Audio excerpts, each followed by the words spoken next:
here. Let me...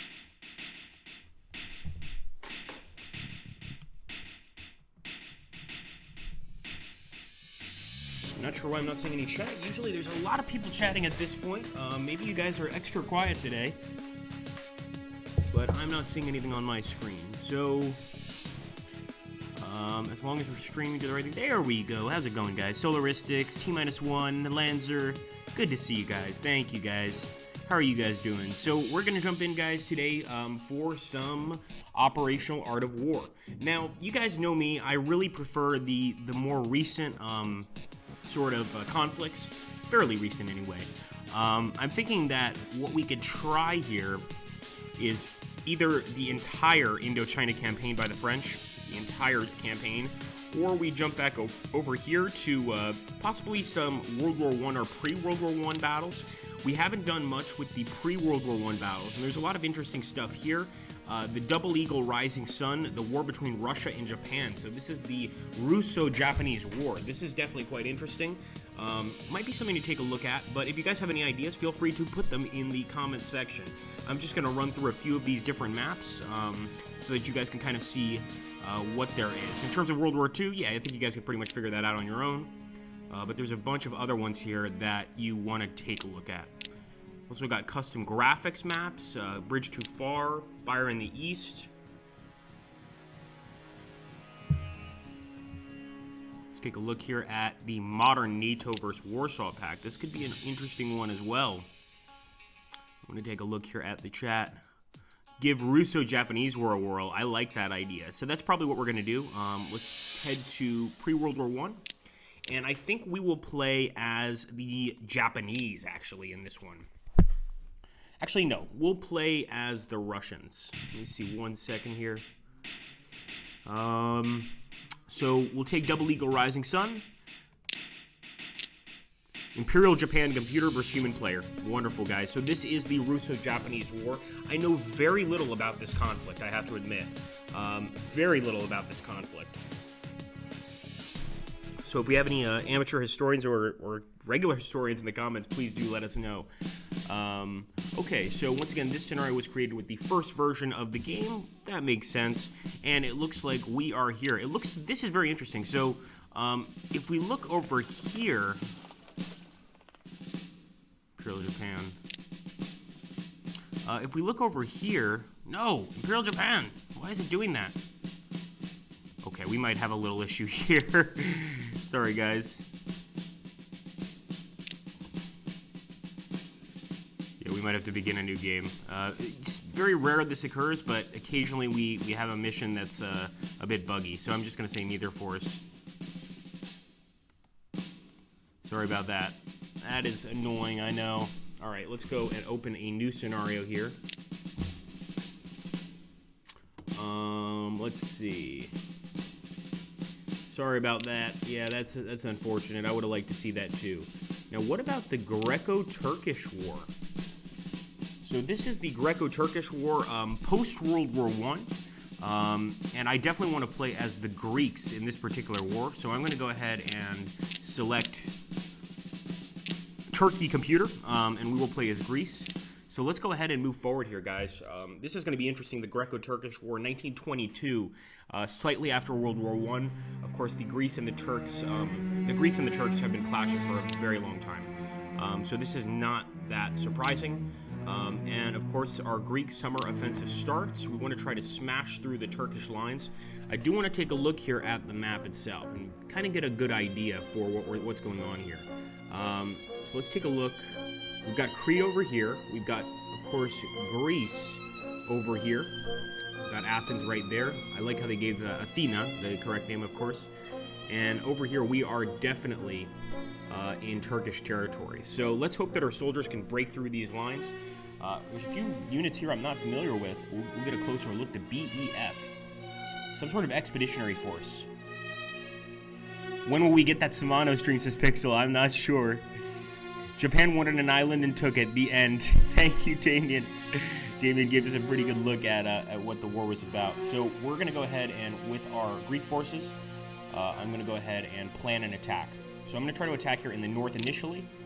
go ahead and smash the enemy here. We're going to get some air support, although this is 1922, so I guess the air support we're getting, I'm not sure exactly what kind it is. It looks like the Greek Air Corps 533rd Squadron, probably biplanes of some sort, and not really necessarily the most effective. The one thing I don't like is the fact that this tile right here is still open. That's a little frustrating and a little worrying. So let me go ahead and actually hit this unit with a planned attack, but before I do that planned attack, I'm actually going to move this infantry into the same tile. Here we go, 1, 2. Impossible to predict the actual outcomes here. We are going to get some support here. Now, again, even though this has an X through it, that doesn't mean we can't use it. It just means we're only going to get 50% of the value from it. So in this particular case, we can't really use it. It is actually being fired, so I guess we are getting that 50% value. And let me try to get this guy into this tile, and this guy over here into this tile. There we go. Now we've got a proper line going. And we've also got a lot going on down here. So I want to see if we can break through to Soke. Maybe we could break through even more and further cut off the enemy. So yeah, I'm definitely sending in some of these troops behind the enemy to cause more damage. There's no doubt about that. Some of them I'm just sending in to basically get behind the enemy and take their cities. They've got a lot of cities here with victory point values over them, 5, 3, 2, etc. So I'm going to go ahead and plan an attack here with my Greek soldiers. We're going to charge this Turkish position, and I believe that our chance here is excellent. Yep, sure enough it is. This is just a very, very good position for our men. So these are the planned combats. Let's keep on moving. What is this CIV? Smyrna civilians. Wow. So there are civilians here. We've, of course, got some security forces to defend against the Turks. But that's interesting to see the civilian aspect of the war here. Let's move forward here. We're also going to attack this particular area. And it looks like if we could wipe out that southern area, do pretty damn well. Come on, boys. I know you can do this.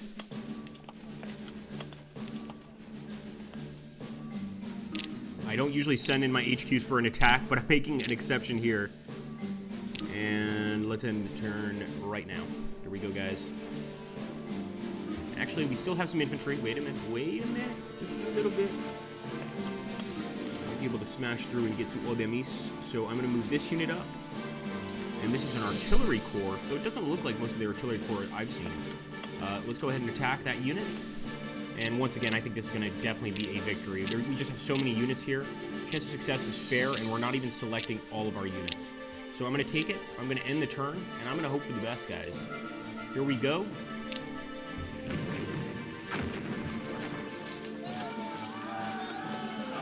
We definitely took that land. But remember, we're fighting, you know, every mile is costing us thousands of lives, of course.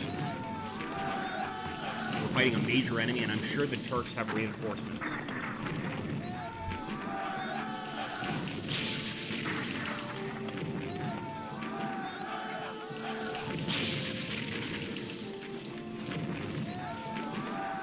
Look at that. Another victory, guys. We're just folding this Turkish line. They are pulling back big time. We're also taking victory points here. I'm guessing it's not going to be this easy throughout the entire attack. We can take a look here, for instance. Gives us some information on the defenders. And you can see there are a lot of people fighting in this war. We managed to take out 22 rifle squads, or 22 early rifle squads, 24 regular rifle squads. But even on our attack, you can see here that a lot of our cavalry units, and you can see even in 1922, we're still using Lancer squads, Saber squads, cavalry-wise. So the Greeks don't exactly have the most modern military, even for the time, as you can imagine. So we have to make do with what we've got, obviously. We'll look here at the chat in a second, guys. We just want to shoot this guy up here. So I'm going to go ahead and attack this area right here. There's an HQ behind it. I'm not sure why it's not allowing me to select these other units. It could just because we've already attacked with these units this turn. I've never seen something like that actually occur in the game. Let me see if we can bring...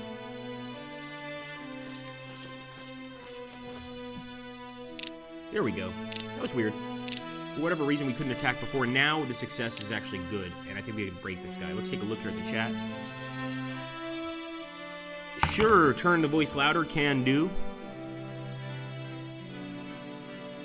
We always keep the mic volume at around the same pace, but I guess we could turn down the desktop volume.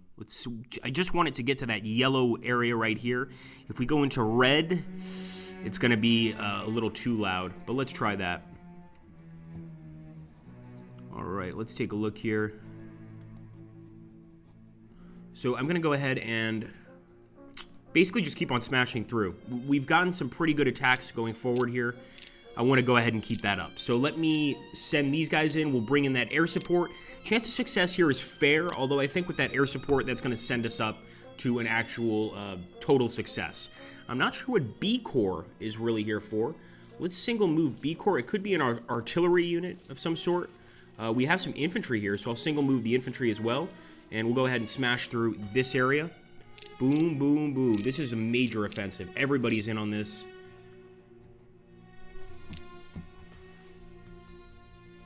This, again, is one of the many conflicts I know nothing about.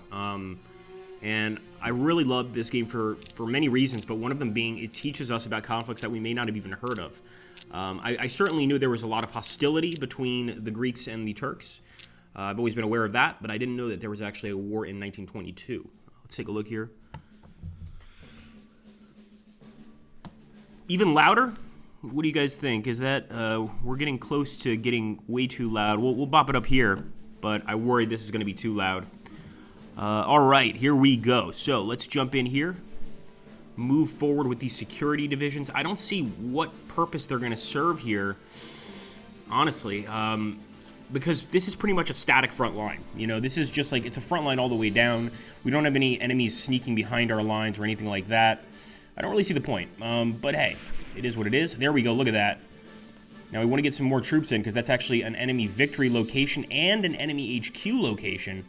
Both areas that we definitely want control of. So let me see if we can hit the HQ. We're sending in 3 infantry brigades. The chance of success is very poor. And I'm not surprised. This is definitely not an easy attack. But we need someone to do it. There we go. Chance of success is excellent. That's more like it. These guys may or may not be able to attack because they've already attacked last turn. No, they're already in the attack. So let's keep that as is.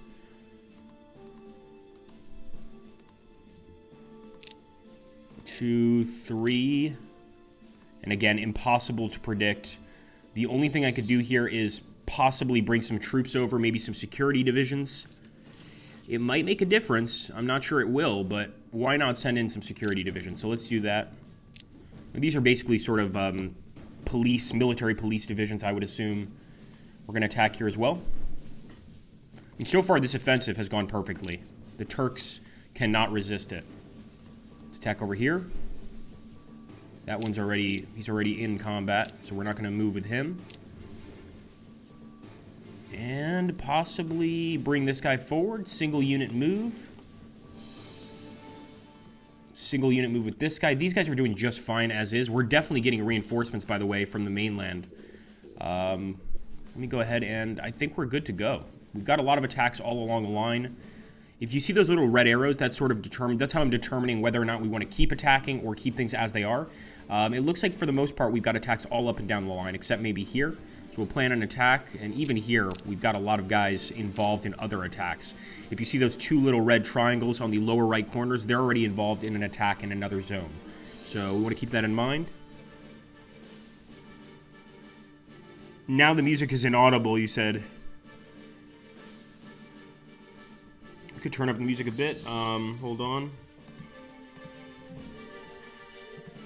Okay, let's go for it, guys. Ending the turn. Wish us luck.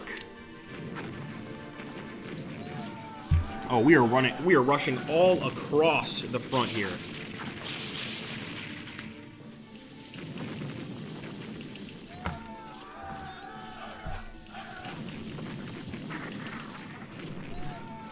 There we go. Victory point open. As you can see, there are the 2 points there. Might not seem like a lot, but every single victory point location we take is adding to our score here. So I think it's absolutely worth it. Look at that, man. We are just pushing these Turks back in every single attack.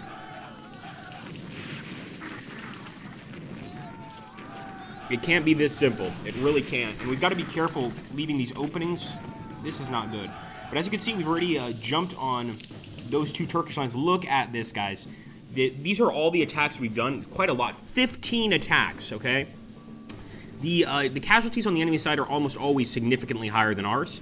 34%, etc. Now, we still haven't given the Turks a chance to attack yet, but you could see, at least in these initial charges, we are really zapping them. So I'm going to go ahead and grab some more units. We might not be able to move these guys because they have already moved this turn. And remember, this is all considered one large turn until we turn it over to the enemy. So there are parts of our turn, but this is technically is one large turn.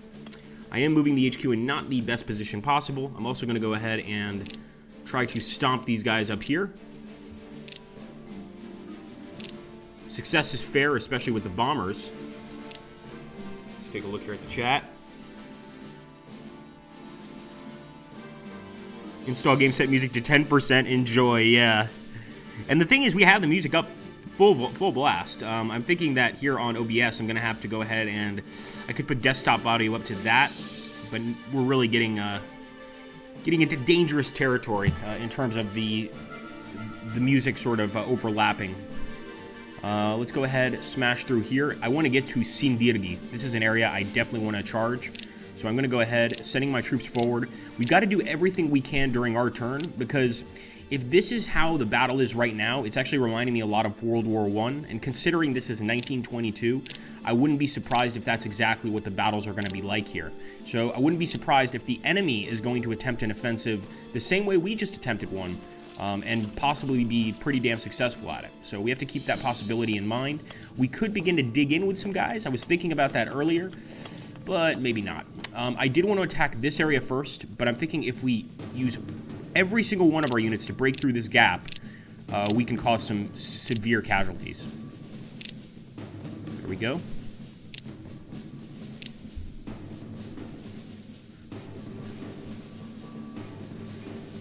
Break through here as well.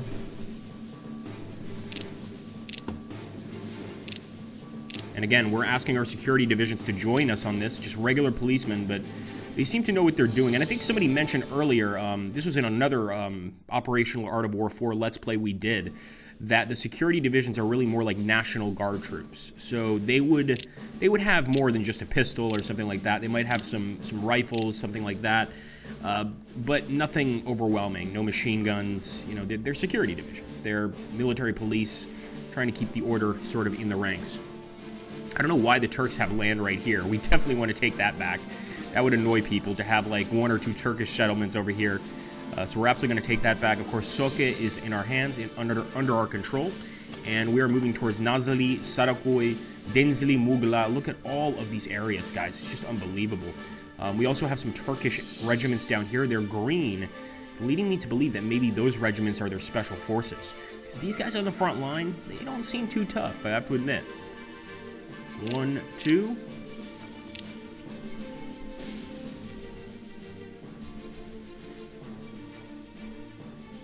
Got to get on that spot. We've got to get on that spot. I could send the HQ through, but this is kind of a bad idea.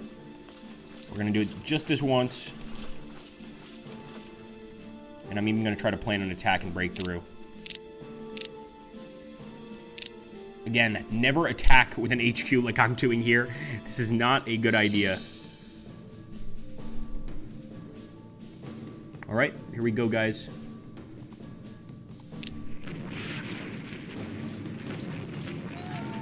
A lot of retreats among that line. And you can see that red line is really differentiating where the attack began. And we're absolutely past that line at this point. We are in Turkish territory 100%.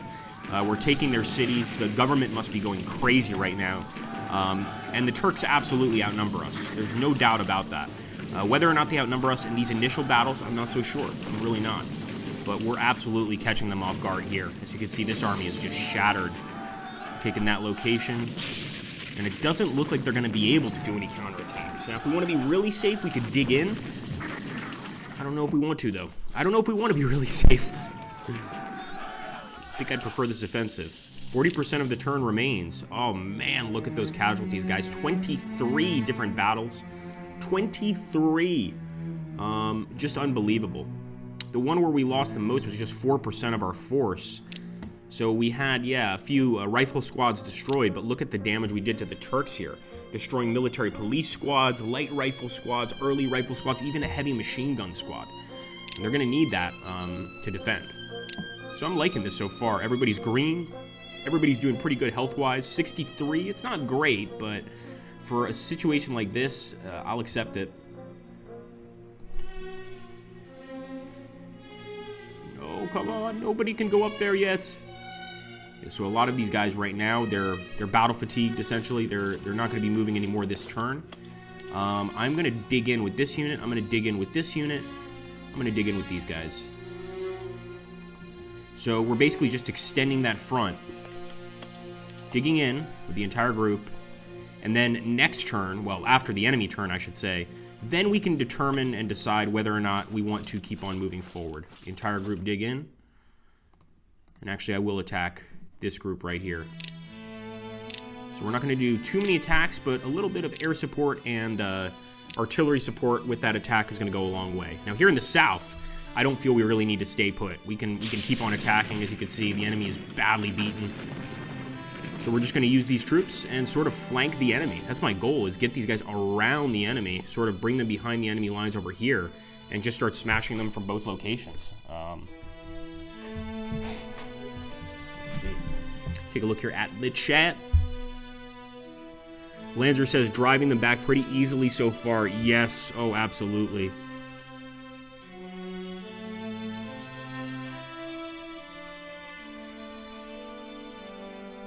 Nice. Well done, Samuel. Samuel just bet a bunch of slits.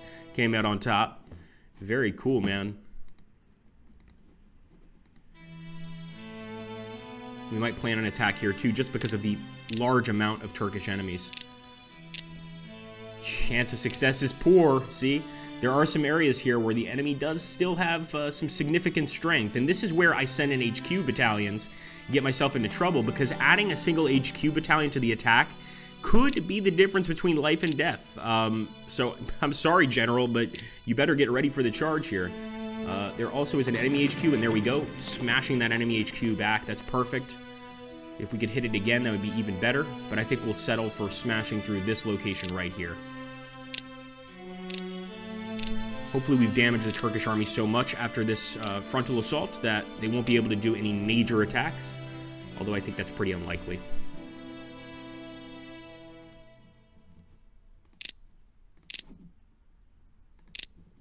There you go. So we did add the support, but it actually increased the time expanded. This particular artillery piece already has a mission this turn, so it's only going to be able to give 50% of the damage back to us, unfortunately. Not the end of the world, but just something to kind of consider. Plan an attack over here, too. Oh, yeah. For grace, my friends. We're going to have to replan that one. There we go. Okay, everybody's in. Except for the 8th Infantry Regiment.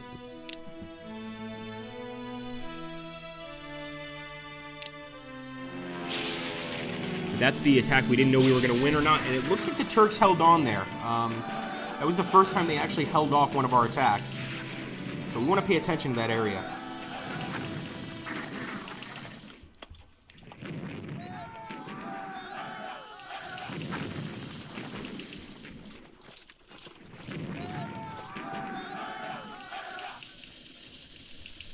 %30 of the turn remaining there. You can already see the dramatic effect our attacks have had here on the enemy. So really just a mopping up operation at this point. Most of these guys are not going to be moving anymore. It's the end of their attack phase, and they're ready to relax a bit. We've also got some engineers here. Oh no, this is actually Smyrna Security. Interesting. Not sure why one has a different NATO counter than the other. That's weird. And we've also got the Greek Navy here, but unless the enemy gets really close to the port, I don't think they're going to be able to provide much support. So no, I'm not even going to carry out this attack. We're just going to end the turn. We're really trying to turn it over to the Turks now and see what they do. Oh, that was completely my fault, guys. I ended the scenario instead of ending the turn. Let's see if we could still end the turn here. I don't think we can undo an end of the scenario. That's unfortunate. That's unfortunate. As you can see here, all of the enemy units badly smashed. If you take a look there, now that it does say the end of the scenario, we're actually seeing the health of these units, and you can see they're all red. Almost every single one of these is red.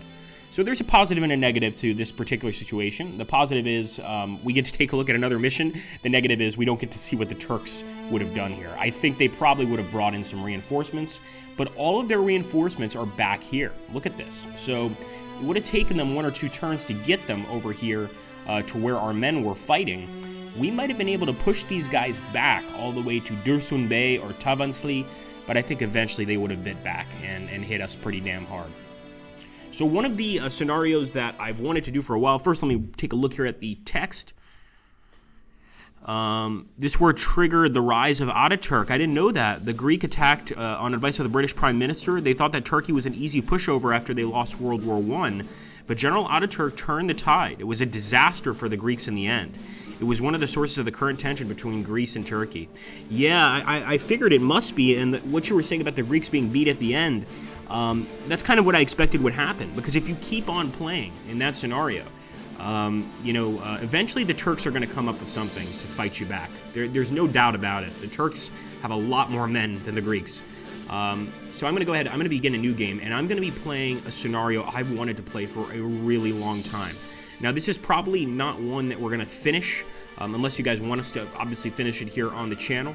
But what it is, it's the post-World War I scenario, so the modern miscellaneous.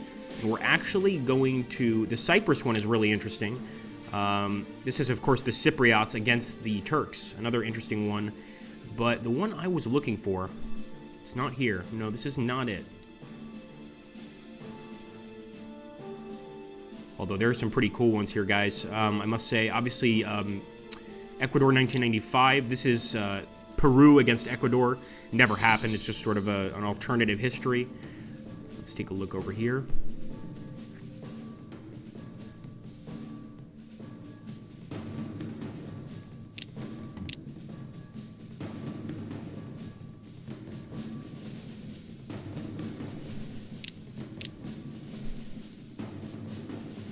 We could do the Falklands as well, but that's not what I'm looking for. I'm still trying to figure out where this thing is.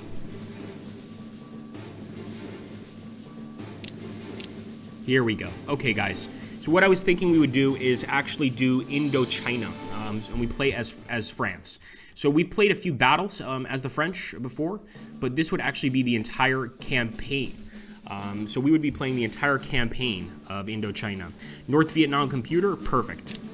So let's move in. This is the right when the French got to Vietnam to when they left. I'm sure this is going to be a huge, huge campaign, so don't expect us to finish it here.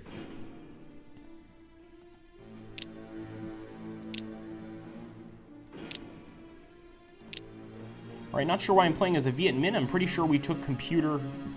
Let's see if we can change that. Computer player. Viet Minh.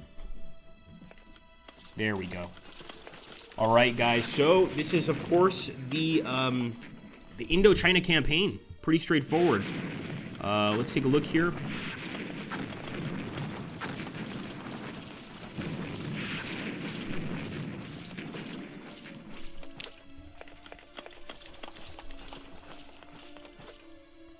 So we are playing as the French, and of course the South Vietnamese. Not sure how many reinforcements we're going to get. That's going to be interesting to find out. I'm not even sure which of these units are currently under our control. That's another issue here. They're definitely, the Viet Minh have a huge amount of units here, and they are absolutely trying to get us out. So we can see the French flag. We've definitely landed already. The question is, can we fight back against the Viet Minh attackers, or the North Vietnamese? I think calling them the North Vietnamese is a little disingenuous, because yes, most of them did come from North Vietnam, but again, the Viet Minh, unlike the Viet Cong, they're very, very closely related, but the Viet Minh were really interested mostly in just independence, whereas the Viet Cong were interested in more of independence, but under a communist government, led by Ho Chi Minh. So this is a bit different, a little bit different. You can definitely see the Viet Minh as more of a nationalist organization, not necessarily a communist one. But of course, there were plenty of communists amongst the leadership. You can You can see here the attacks by them. They're pushing all of our forces back from these villages surrounding the capital. And I'm not sure if we're going to be able to come back and do much about this. This is a nasty situation for all of our men. This is the Tet Offensive, but much earlier Tet Offensive.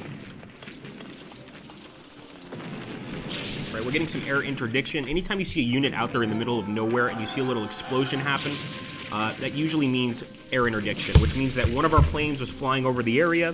They saw something a little fishy, maybe some weapons. They dropped a few bombs, and we got a few hits. That could also happen with artillery interdiction. In this case, though, I think it was air. It looks like that armored car managed to hold off the attack, but we'll soon find out. Man, talk about incredible attackers here.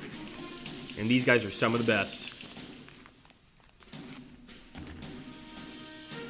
Okay, the CEFEO. Now, I don't know what the CEFEO stands for. Of course, we're playing as the French, but we are allied with the South Vietnamese. So I'm not sure if it's a connection or collaboration of both. Okay.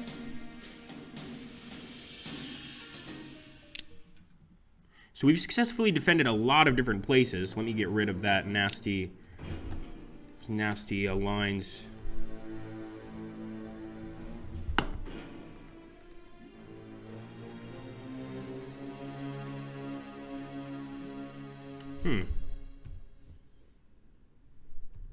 There we go. No, I don't want to do that. I want to take a look first at what kind of units we have here. So the Line de Latre. So these are definitely French units, almost certainly. And 1, 2, the amount of attack power these guys have is not very good. We also have the Legion, the French Legion. Oh, you bet I'm moving them forward. I see some enemy artillery there, so I think we should go ahead and take it on. We've also got the FAN. I think this is actually a riverboat, if I'm not mistaken.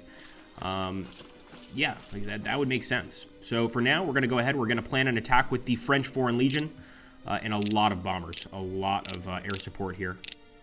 So one thing we do have is the French. That's very helpful. Probably one of the reasons that the French were able to survive at Dien Bien Phu for as long as they did was the continuous air support, both dropping supplies and occasionally dropping some paratroopers, of course. You know, all those things help in a situation like this. I'm going to move forward with our Spagis Algériennes. Wow, Algerian units.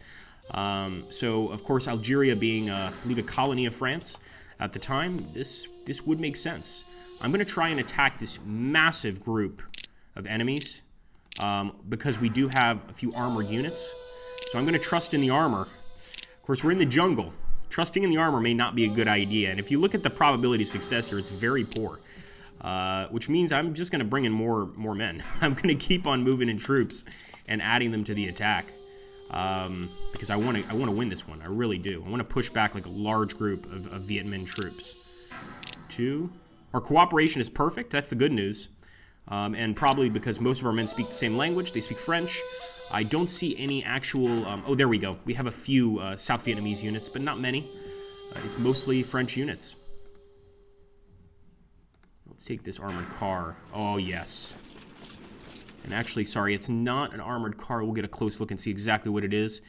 Actually, it might be... It's a GM4. So we're going to select the GM4. Likelihood of success is still very poor. Can't believe that rhymed. And I'm going to keep on moving these guys forward. Now, I don't like these guys behind the lines, so I might need to deal with them immediately. Let's go ahead and hit this guy. It's just a regular infantry unit. I'm pretty sure we should be able to rout him out. As for these guys, I think they're going to have to dig in. There's really not much they can do. It looks like they are dug in, or else we would get a dig-in order here. Board train? No. Stay put.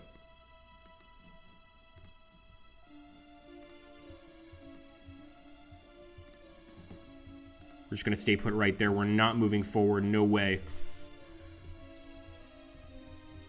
We could start moving over here. Sort of start moving into the mountain regions. I guess why not, right? I mean,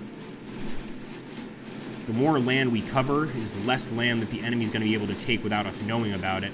So I'll accept this as a pretty decent idea. As you can see, our guys don't have the best movement, but they're trying. They're trying. Poor guys. Let's go over here, and actually we'll assist with the attack on the artillery position.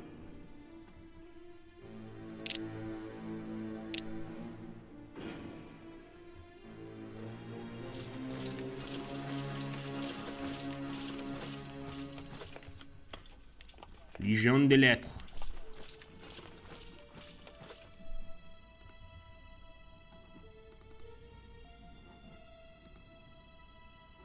The GAP2. GAP2 has got to refer to the South Vietnamese. So I'm actually going to do a group move here with a bunch of the South Vietnamese.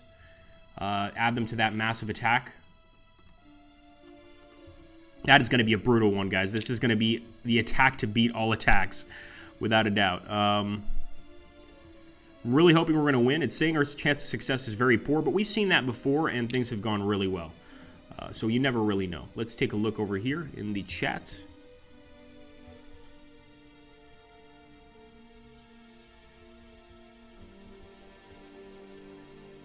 Is not enough to represent feeling of losing all slits. Exactly, I agree with Pixel there. Don't let your slits slip away. Be a bit more careful with your slits.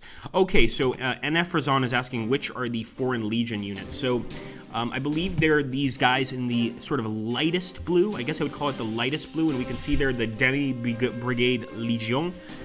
If we go over here to another light blue unit, for instance, we get the Ligne de Latre, another I guess Legion.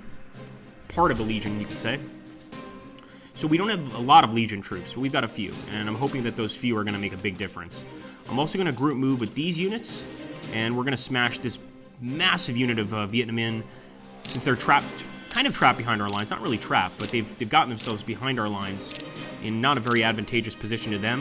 And even with a bunch of armored cars, look at that, guys, our chances of victory are still low. You have to understand that these people understand this land. They understand this territory. They've lived here their entire lives. So even if we have technology on our side, and this is probably something that the Americans and the French both had difficulty understanding, it's not going to win you the war. You know, if you have, I think Ho Chi Minh, and I'm paraphrasing here, but he said something along the lines of, for every 10 you kill of ours, we'll kill one of yours, and we'll still win the war. So basically, for them, numbers aren't really important. You know, they don't care if you've got better technology, and if you kill a bunch of them, they're going to keep attacking. It's just going to keep on happening. And this particular conflict is a perfect description of that occurring. I mean, you can see these guys, they are charging from everywhere. A lot of them, or most of them, I would say, are actually coming from the south. We also have some independent units here. I think these are militia units. Yeah, militia regiment south, etc. And they actually don't have the power to move. We also have some units over here on the southeastern coast that we can move up. And it looks like Quang Tri was recently taken over by the enemy, but we just took it back for France. So let's move up there. Let's be careful. We'll bring this Rafale. I believe this is an actual armored train. And let's attack this area. I don't know what's here. We just know that there's something here. The Rafale cannot attack, so we're just heading in with some infantry. It's not going to end well for these boys. And down here in the south, we've got other situations presenting themselves as well. So what is this? The Binh Xuyen? I think they're working for us. Not 100% sure. No, they're not. So the Binh Xuyen, I don't know what... If somebody wants to type this into Wikipedia, BINH-XUYEN. I'm not sure what kind of units these are. Obviously, they're working for the Viet Minh, but I don't think I've ever seen units like that before.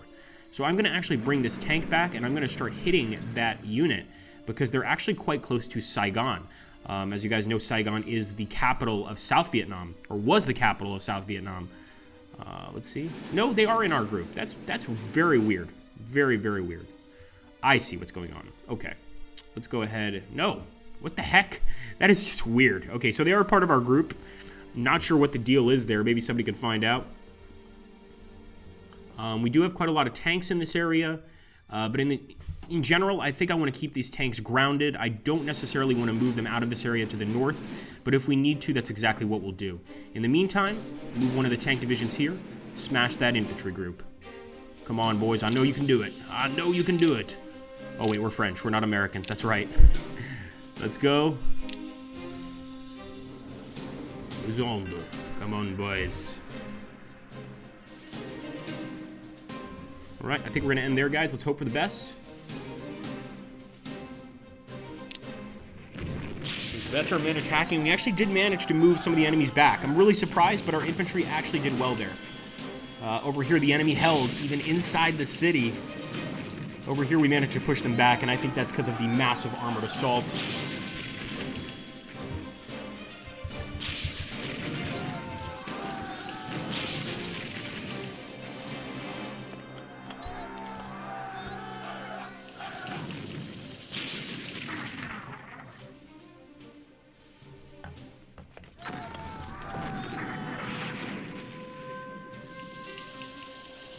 All right, 60% of the turn remains.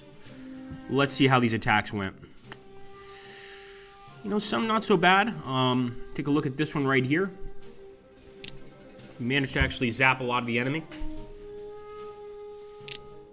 But if you look at this one, for instance, 9%, 9%, and you can see the tremendous amount of actual back and forth action happening here. Another interesting thing here, you can actually see that we have some Thai units fighting with us. And this is not strange at all. In fact, there's two countries that provided a tremendous amount of support to the South Vietnamese. And actually, my father, who was a first lieutenant in the U.S. Army, saw one of these countries' soldiers in action a lot, and that is South Korea and Thailand. Both would send soldiers to assist in fighting the communists, or in this case, in fighting the independent Viet Minh, I guess you could call them, what would be the correct word here? The anti-colonialists, yeah, would be the correct word. So it was very common. There were also a few mountain tribes. One of them was called the Montagnards that lived in central Vietnam, but actually they helped the Americans and the French, and that's why they were called, of course, the Montagnards, mountain men. They were big fans, or as Borat would say, big fannies of the French. You know, they were really fans of these guys, and they would do just about anything for them. So we've got a lot of people fighting on our side here. At the same time, we got a lot of enemies fighting against us, and as you can see, they are well equipped. So I'm going to be sending in a tremendous amount of success. This attack is not supposed to be successful, but obviously if we could cut off that infantry unit, we can move over here to Thai Nguyen. Obviously, if we keep going all the way north, that's proper North Vietnam, but Thai Nguyen is a definite strong point for the VC, or excuse me, the VH in this particular setting. It looks like these troops, yeah, they don't have a lot of movement left in them. The Ligne de l'Etre, I think these are our South Vietnamese allies. They're not moving a lot. It's minimal.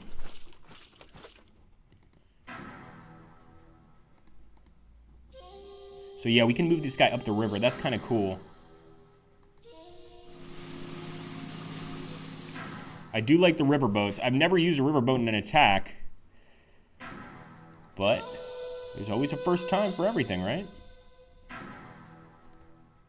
This guy can move quite a lot. Let's see if we can add him to this attack. That would be hilarious. I don't think we can. No, these guys have had their fill of battle for this turn.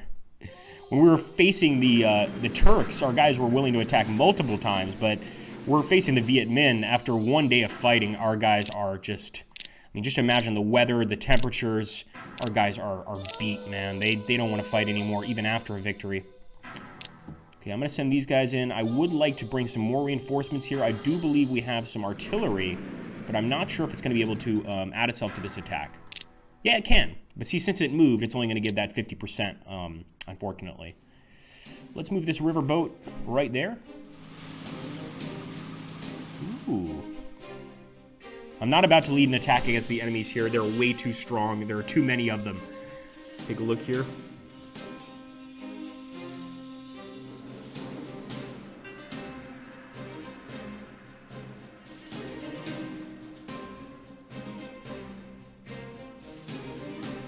Yeah, I guess those are questions that probably be revealed in time.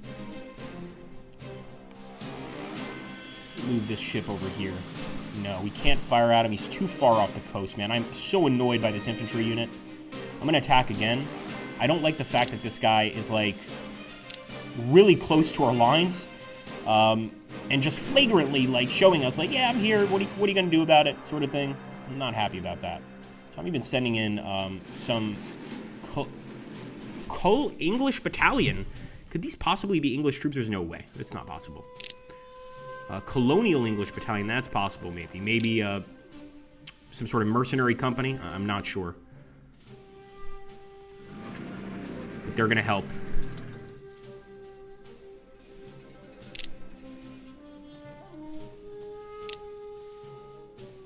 Yeah, Colonial Artillery Regiment. Okay, I think this makes sense. So it's colonial regiments in general. And let's bring in the boat. Oh yeah, we can use our boat, guys. We can use that PT boat.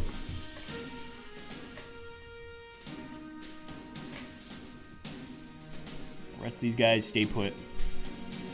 I'm gonna make a distinction there.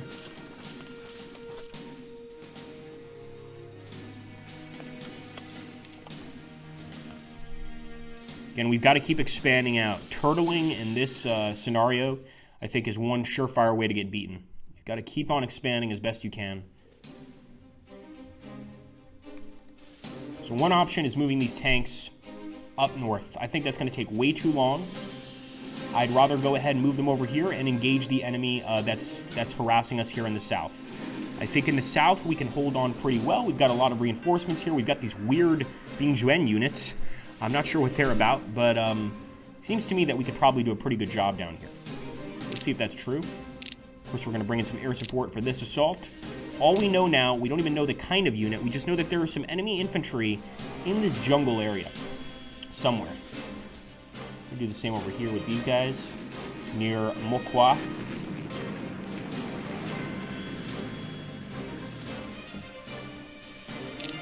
And if we can find TOAW here, that would be really cool. That's the base my dad was at.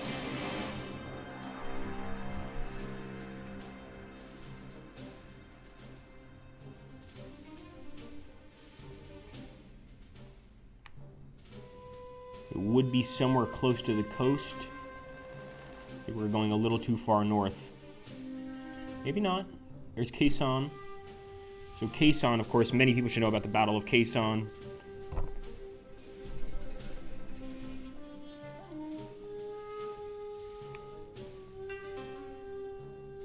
I'll have to ask him next time.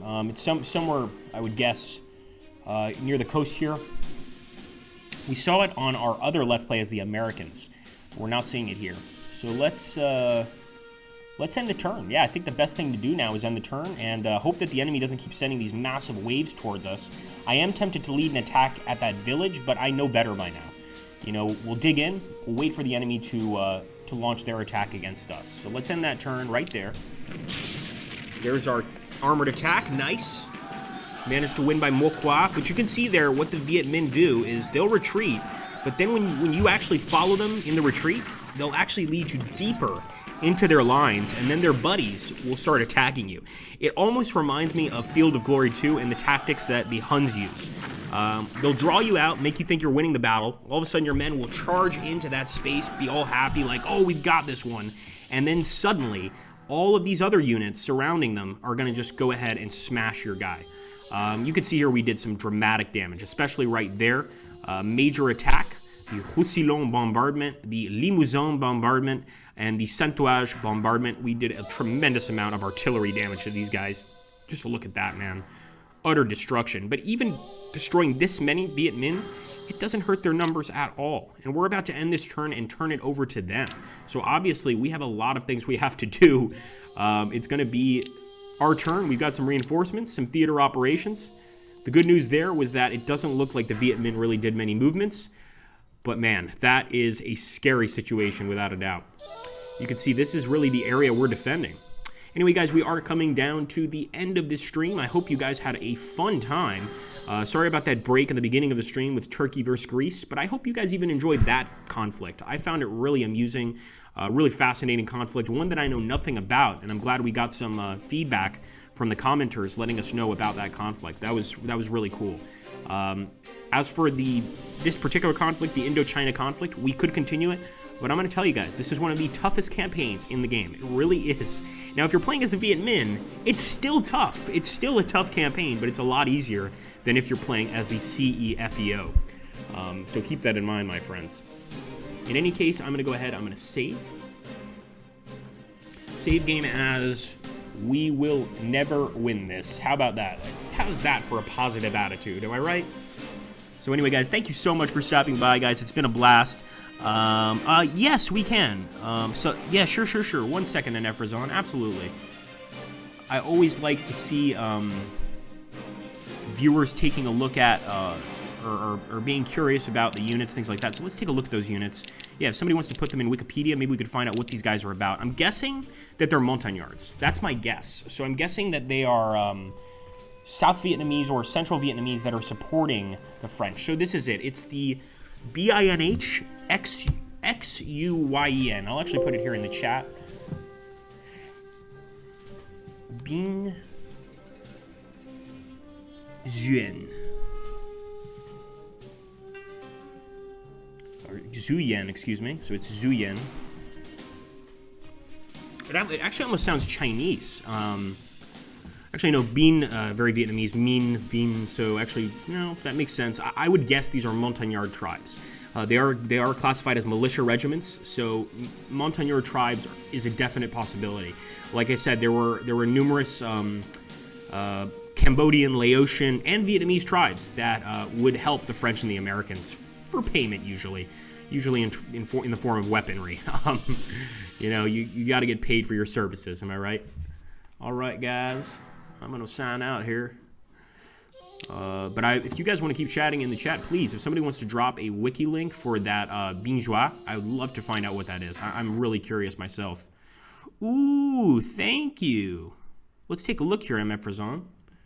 So, often linked to its infamous leader, General Le Van Dien, was an independent military force within the Vietnamese National Army, whose leaders once lived outside the law and had sided with the Viet Minh. During its heyday, Binh Duen funded itself with organized crime activities in Saigon while effectively battling communist forces. We have something very similar in the Chechen War, where the Chechen mafia starts fighting for the Chechens. So I think the issue there is they're basically drug lords or crime lords, and the South Vietnamese government has gone, look, guys, if you'll fight for us, we'll let those charges slide, and you guys can go ahead and live your merry lives. Just make sure to join our army. So that makes sense, man. That is creepy. Thanks for taking a look. It is fascinating. I'm going to be reading this after I sign off here. But yeah, it definitely looks like organized crime working for the government. It's been done in many conflicts before. And obviously, mafia organizations, the last form of government they would want is communism.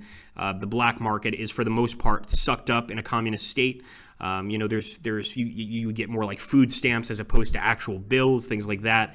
So it really makes business for the mob a lot more difficult. So it makes sense why they would fight against it. They did the same in Cuba, fighting against Fidel Castro and his men. Anyway, guys, thank you so much. I will see you on the next one, and have a great day.